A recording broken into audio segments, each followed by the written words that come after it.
어제 아침에 하나님 앞에 감사드린 이유는 말씀 그대로 믿음이 있고 사랑의 실천이 있고 소망 가운데 살아가는 삶이 있었다라는 말씀을 드렸는데 그 모든 출발점이 어디에 있습니까? 복음의 진리의 말씀을 듣는 데 있었다. 그래서 이 다 각각 바울은 성경에서 사용되는 중요 단어인 복음, 진리, 말씀 이 세 단어를 통해서 각각 단어 앞에 정관사를 붙이면서 골로새 교인들이 전에 들은 바 그 복음, 그 진리, 그 말씀을 강조합니다. 그들이 변화된 놀라운 은혜가 바로 복음, 말씀, 진리에 있다는 걸 얘기합니다. 그래서 오늘 6절은 이렇게 말합니다. 이 들은 이 복음이 이미 너희에게 이름에 너희가 듣고 하나님의 은혜를 깨달은 날부터 너희 중에서와 같이 온 천하에서도 열매를 맺어 자란다. 우리가 이 복음이 이미 이름에 이렇게 되어 있습니다. 너희에게 이름에 이른다는 말은 가까이 있다는 겁니다. 이미 어제 곁에 있다는 겁니다. 이게 이미 이름에라는 이 단어가 현재 분사로 되어 있습니다. 그러니까 복음이 골로새 성도들의 마음속에 계속적으로 지금 간직되어 있다는 뉘앙스를 나타냅니다.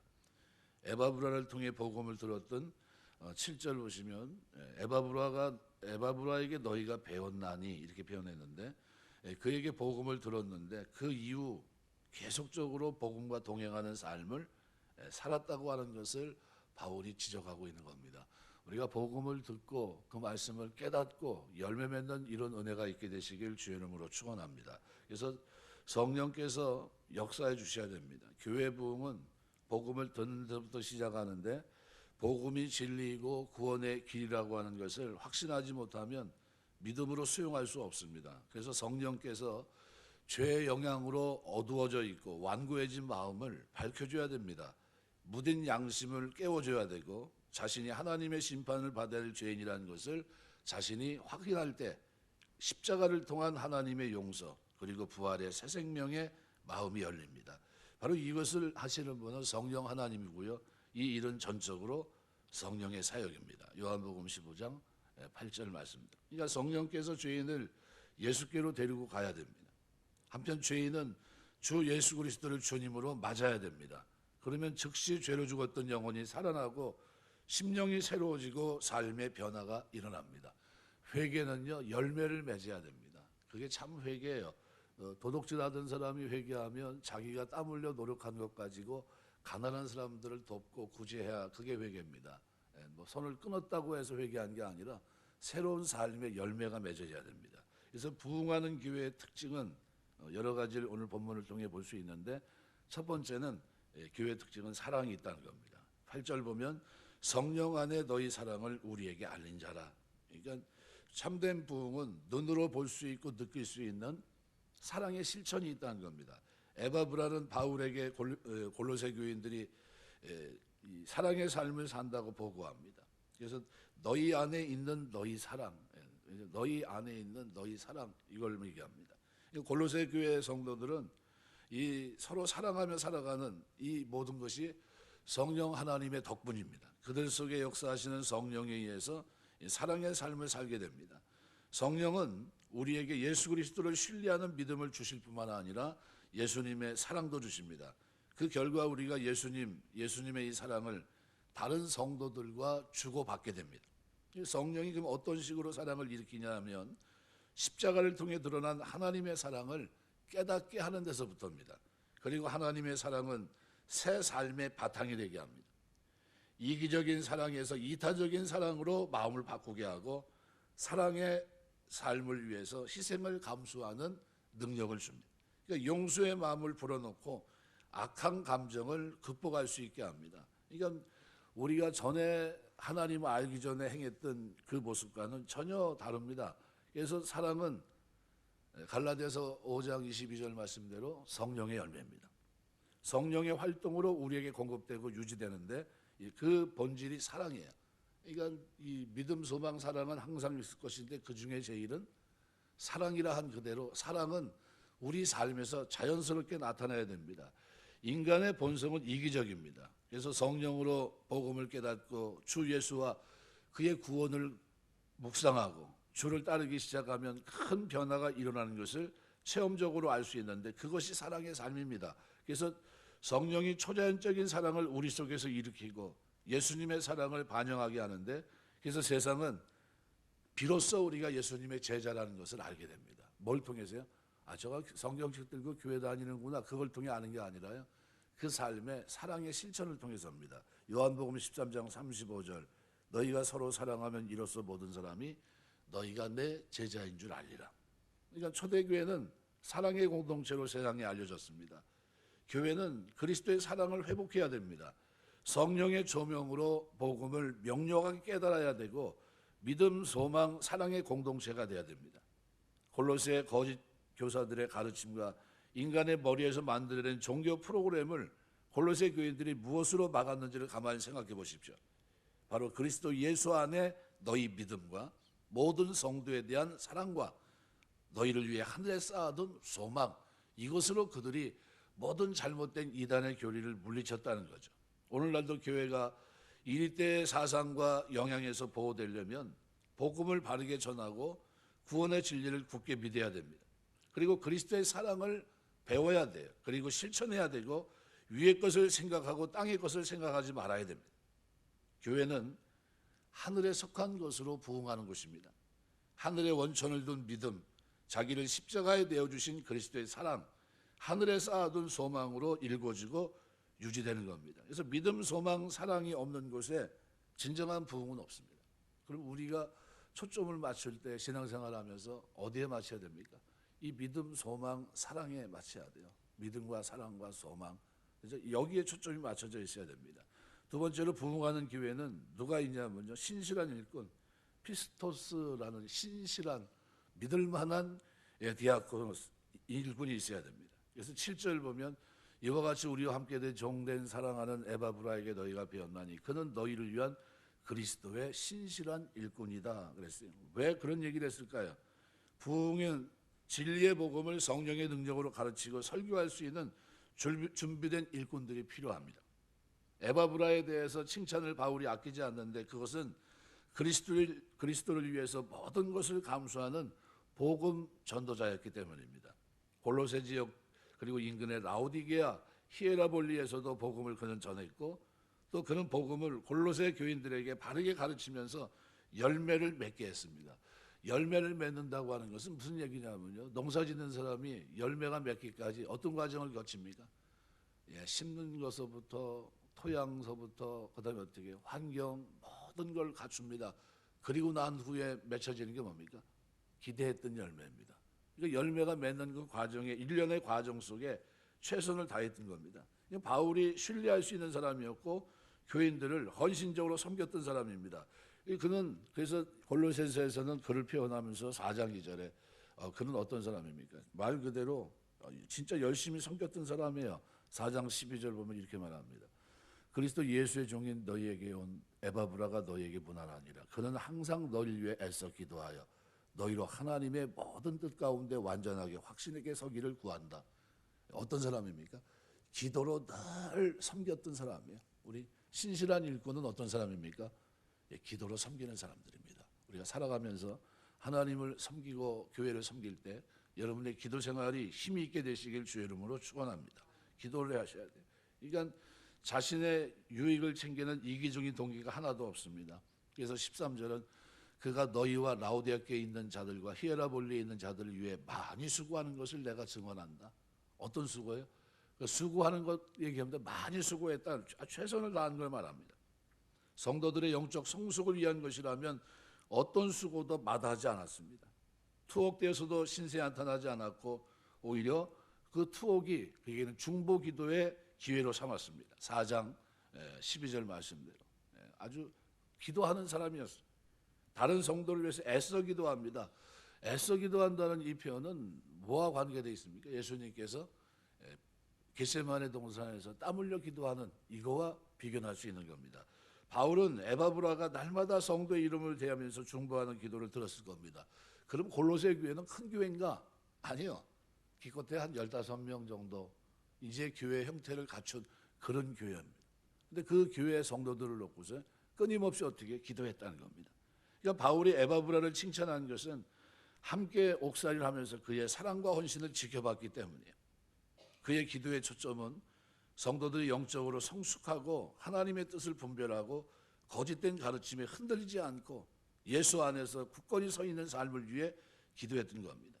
우리가 하나님의 몸된 교회에서 섬길 때 여러분이 에바브라 같은 사람 되시길 주의 이름으로 축원합니다.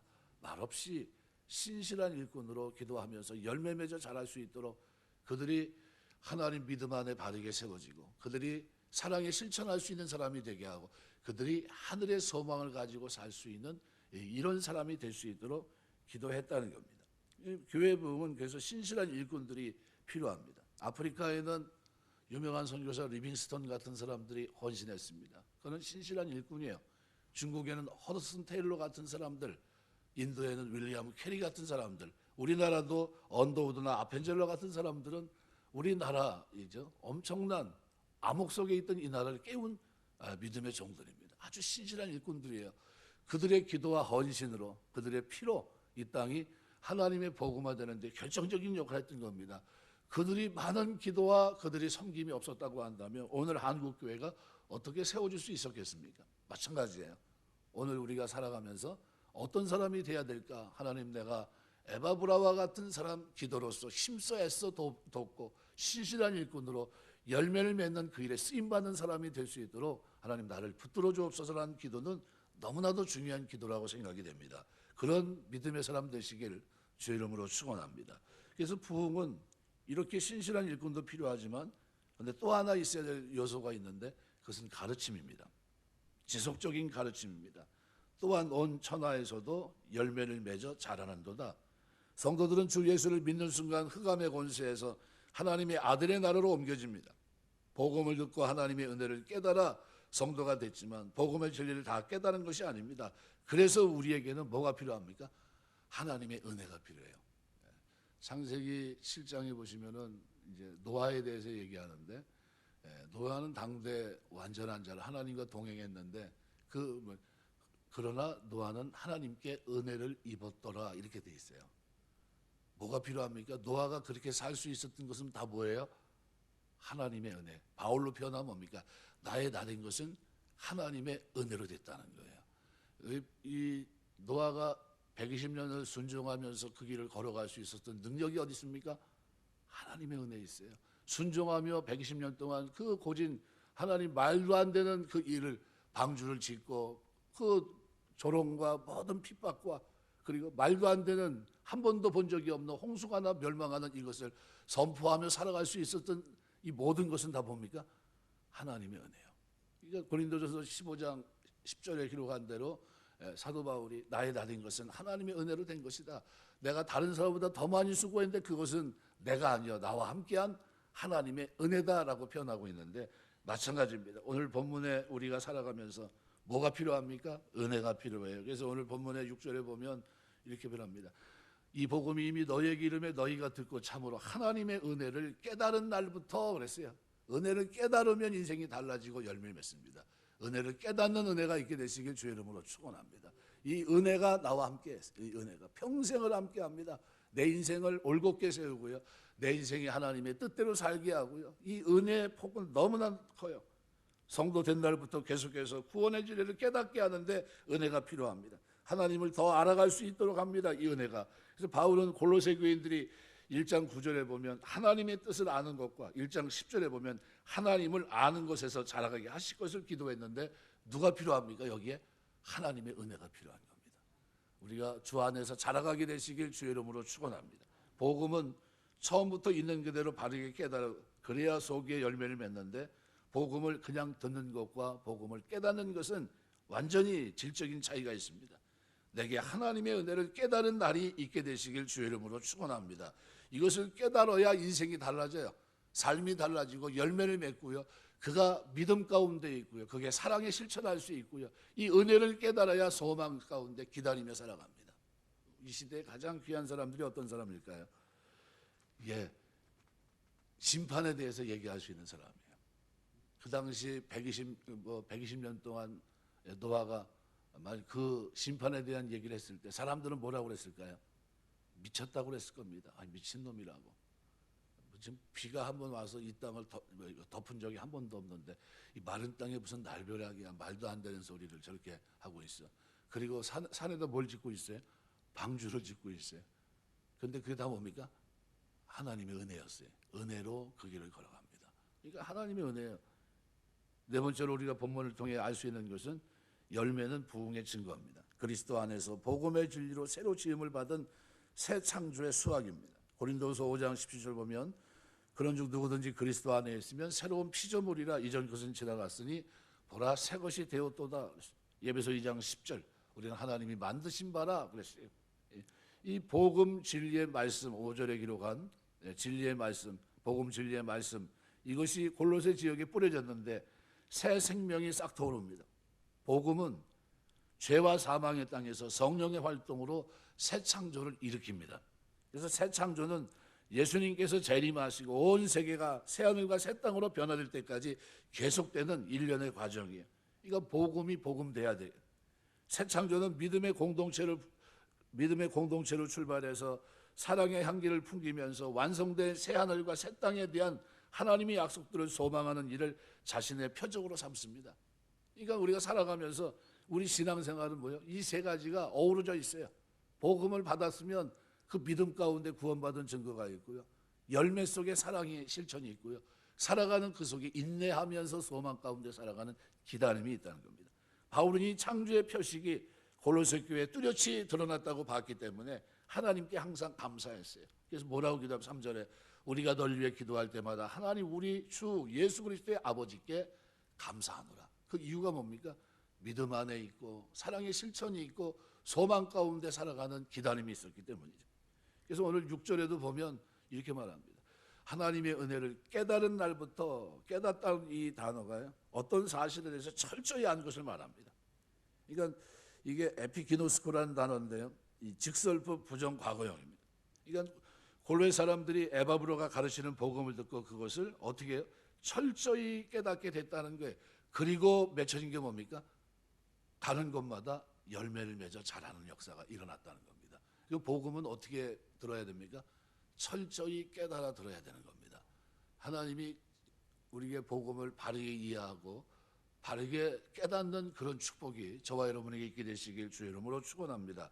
이 깨닫는 이 축복이 결국은 열매를 맺게 하는데요.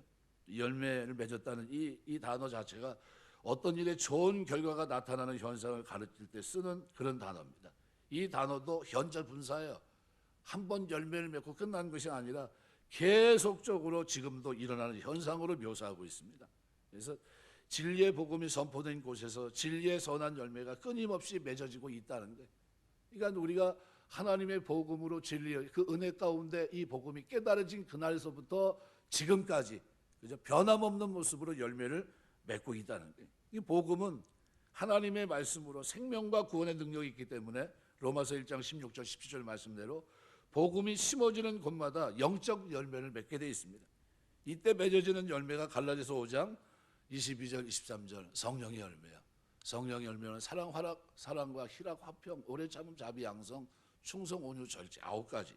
이건 이 성령의 열매고 이것은 하나님을 깊이 알아감의 성숙함의 표지인 겁니다.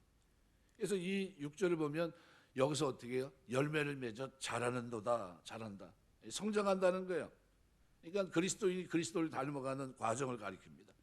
골로새 성도들이 에바브로를 통해 듣게 된 복음을 깨닫는 날서부터 열매를 맺고 그 속에서 어떻게 성숙하게 자라가고 있다는 거예요. 성장하고 있다는 겁니다.